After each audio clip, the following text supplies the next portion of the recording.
whenever you talk about the rate of anything, so in particular, in this case, a rate of change of distance, what does that mean? When they say that speed is the rate of change of distance, what does that mean?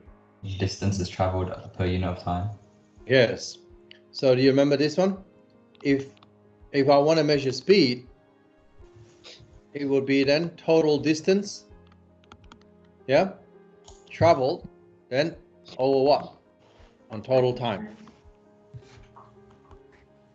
Can you see that will give you then the amount, some amount of meters per second? Good.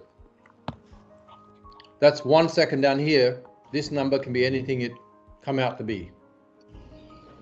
So speed is the number of meters per second in physics. Are you clear? Yeah. Okay, moving on. So its SI unit is what? Meters per second, or how do I write this? A different way? M times 10 to the power of 9. Excellent. What type of quantity is speed?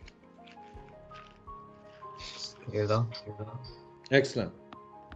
You got to be really quick now. You're a physics student. Every measurement must be categorized in either scalar or vector. Are you clear? Yes. Good. So what is velocity then? Velocity, unlike speed, is defined as the rate of change in. So speed is the rate of change of distance. Velocity is the rate of change of displacement. Can you tell me what is it then? What is velocity? A vector. Yes, it's a vector. Very good. So it's a vector. Is it speed? Yes. True. If it tells speed, then what's the difference between speed and velocity then? Okay, so the definition of velocity then, in physics, speed is not s, but v.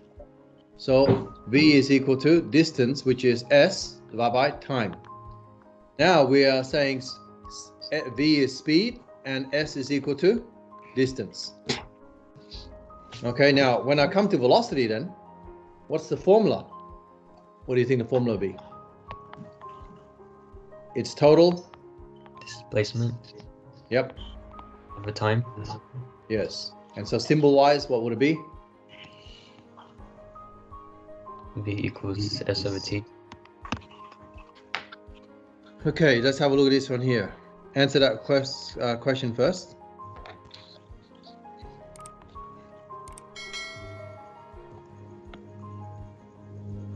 So in doing this, it talked about north, east, southwest. You went north. Then you go, and then you went east.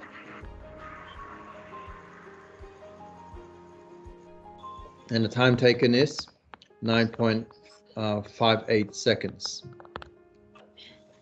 To find its average velocity, you can say that the average velocity, I said the word velocity, I meant speed. Oh, Distance over total speed over distance time.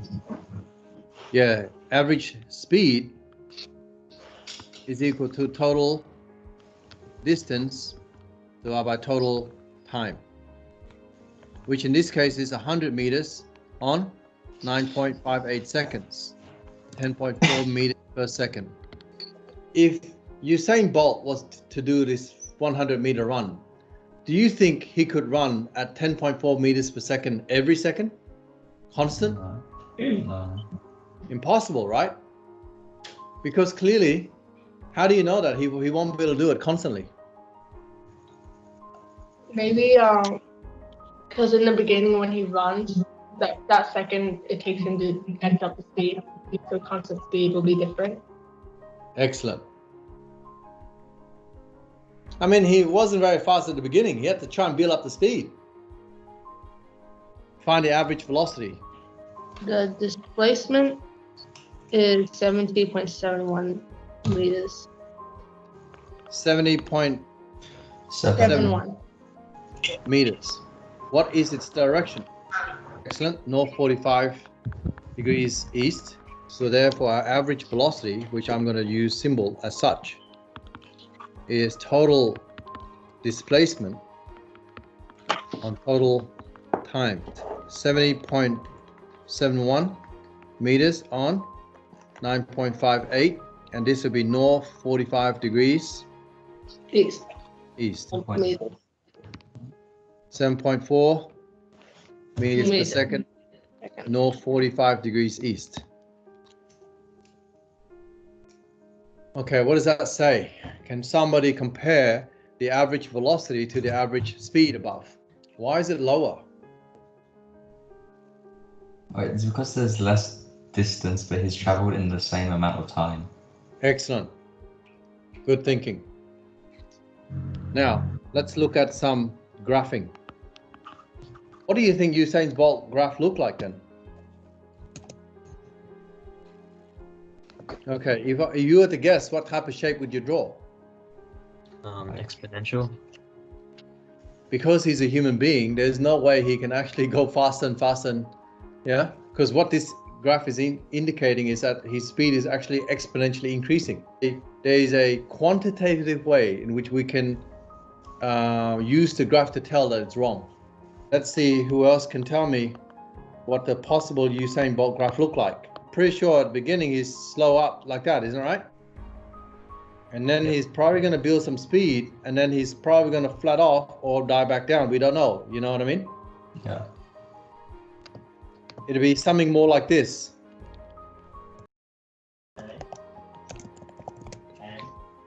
And wherever this point here is where the gradient, you know, the gradient start changing itself. Yeah? Mm-hmm. This we call, sorry, not this. If I take the gradient of that line, it's no longer a tangent at that moment. It'll be a, yeah, it's hard to draw a tangent. So it's actually a line, you know what I mean? So the slope of that line would be his maximum speed. After that, he'll slow down. Okay? But that's what a possible graph for Usain Bolt, what it looked like. Yeah. Okay. Enjoy it. Have a, you know. All right. Thank you, sir. Thank you.